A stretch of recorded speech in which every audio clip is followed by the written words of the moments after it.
د لاهور په مینار پاکستان واقعیا خلک پریشان. د 07 د مور خلکو ته دمکی.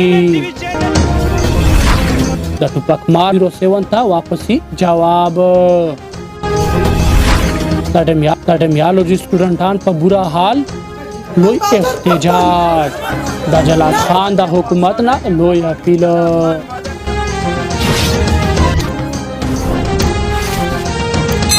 السلام علیکم. دا فاټا ټي وي دی. د اوفدوف خبرونو سره زه ستاسو ملګری اوفدوف یما. د خبرونو تفصیل په تیرو ورځو کې چې کومه واقعه په مینار پاکستان کې رامخې ته شوې وه، دا د موسم د خشکۍ د وجې نه راپېښه شوې وه، ځکه چې ګرمي سیوا شوې ده او خلکو کې برداشت ختم شوی دی. بلخوا امریکې ترور په دې واقعه باندې د خوشحالۍ اظهار کړی دی او مطالبه یې کړې ده چې دا رنګ چرمخکې بهر را پرېږدي چې خلک یې درته تیت پتیت کوي. 3-4 हज़ार लोग मुझे ऐसे लगा जिस بلخوا د علي شیر مور سونیا شاه د مینار پاکستان په واقعه پرس کانفرنس کړی دی. خپلو مینوالو ته دا خبره په ګوته کړې ده چې دغه جینۍ هسې ځان مشهورولو، دغه جینۍ زموږ په چرمخکي 07 پسې هیڅ کله نشي رسېدی.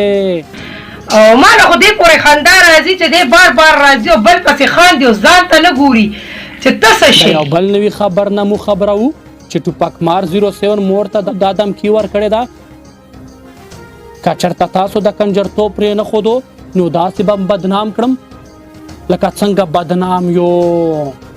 د داود شاه ټول فیملی بیک ګراوند پیش کوم چې د مخکې سو په جواب کې ورته د علي شیر مور وویل چې که ټوپک مار ته زموږ نه په قراره نه شوې نو داسې کار به در سره وکړم لکه ما چې څنګه د جان حبیب سره کړی و.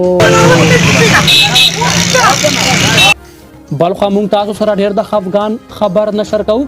کومو کسانو چې په ډیمیالوجي اکیډمۍ کې د دوپړې او د باجې پیپرې ورکړي دي هغه ټولې پیلې شوي دي. ټولو کسانو ته خواست دی چې دوباره داخلي وکړي، کنډې فیسونه به پې ډبل راځي.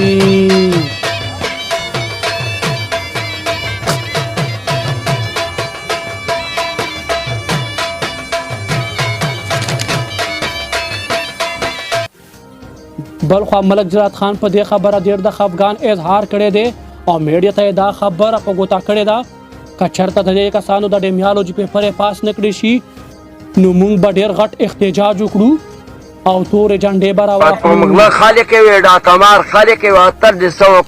مالک صاحب په زورات وه موږ هم لیوانې کړو په دا رپورټونو باندې سړیه.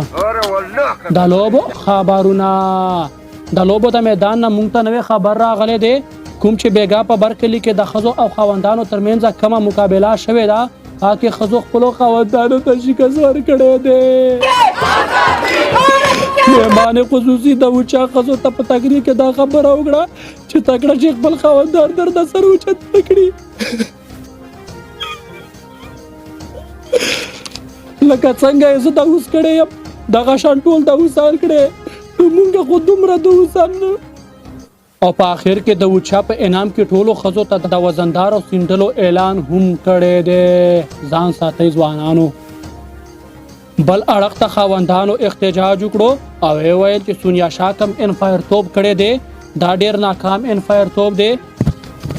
ICC دې په دې باندې ریاکشن واخلي کني مونږ به عدالت ته لاړ شو. دا موسم حال د میشاکال د تیرېدو نه پس اچانک په ګرمۍ کې اضافه شوې ده او پوډریان په یو پل لاندې را جمع شوي دي چې اچانک پرې سیلاب راغلو او ټول یې ډیته کړل. دا و د اوفدوف نه پوره د یو میاشتې خبرونه. نورو خبرونو دپاره زموږ د فاټا ټي وي چینل په یوټیوب باندې سبسکرایب کړئ.